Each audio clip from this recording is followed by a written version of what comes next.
আসসালামু আলাইকুম গাইস, কেমন আছেন সবাই? আলহামদুলিল্লাহ, আল্লাহ তাআলার শেষ রহমতে আমরা সবাই ভালো আছি। তো যে যেখান থেকে আমার ভিডিওটি দেখতেছেন, আশা করি সবার কাছে ভালো লাগবে। তো আজকে একটি নতুন টপিক নিয়ে আসলাম, সেটা হচ্ছে কি যে মিথিলা আপু আর হাজব্যান্ড বিদেশ থেকে চলে এসেছে। সুজন ভাইয়া বিদেশ থেকে চলে এসেছে।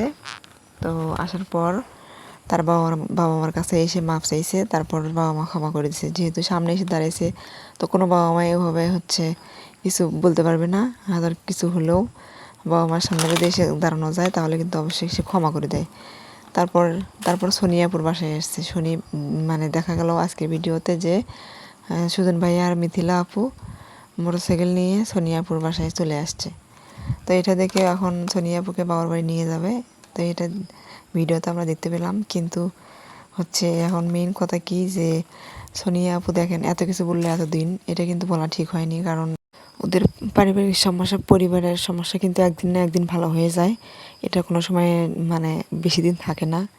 শুধু ওনার পরিবার না, সবার পরিবারেই পার্সোনাল বলতে কিছু থাকে। তো রাগারাগি হোক, ঝগড়া বিবাদ হোক, কারো পরিবারে বেশি দিন থাকে না। একসময় না একসময় ভালো হয়ে যায়। কিন্তু ভালো হয়ে গেলে কি হবে, কথা গেলে কিন্তু সারা জীবন থেকেই যায়। তো সোনিয়া আপু ভুলটা করছে এখানেই। উনি একজন বাংলাদেশের মধ্যে বড় ইউটিউবার। তো ওনার নিয়ে সবাই বিভিন্ন ভিডিও বানাচ্ছে। তো তাতে সোনিয়া আপু অনেক বাজে বাজে কমেন্ট মানে কথা বলছে আর কি। অনেকে চ্যানেলটা স্ট্রাইক মেরে দিছে। তো ওনাকে বুঝতে হবে যে উনি বড় ইউটিউবার, তো যাদের নাম বেশি তাদের দুর্নামও বেশি, এটা বুঝতে হবে। তো উনি এটাই বুঝতেছেন না। তো তো আমরা সোনিয়া আপুকে নিয়ে ভালোই সাপোর্ট করছিলাম, সবাই ভালোই ভাবছিলাম। কিন্তু সোনিয়া আপু দেখি তার উল্টোটা। ওনার ভাবা উচিত ছিল যে ঠিক আছে, সমস্যা কী, যে ওনার ভিডিও দিয়ে যদি কেউ কিছু ইনকাম করতে পারে তাহলে করুক, সমস্যা কী। ওনার তো এরকম মনোবল থাকা উচিত ছিল, যেহেতু উনি খুব বড় মনের মানুষ, তাই না? এটা তো আমরা বলি, সবাই জানি। ভিডিওতে প্রথম থেকে শেষ পর্যন্ত ভিডিও দেখি, ওনাকে দেখি যে উনি নাকি অনেক কিছু দিয়েছে, উনি নাকি আরও মানুষকে দেয়। তাহলে সামান্য একটু ভিডিওর জন্য তার চ্যানেলটাকে স্ট্রাইক মেরে দিতে হবে? বলেন দেখি। এখানে তো বোঝা যাচ্ছে মানে মনুষ্যত্বটা কেমন। ঠিক আছে, উনি তো বলছে, নিজে মুখে বলছে যে আমি সবাইকে দেই, কারোর কাছ থেকে কিছু নিই না।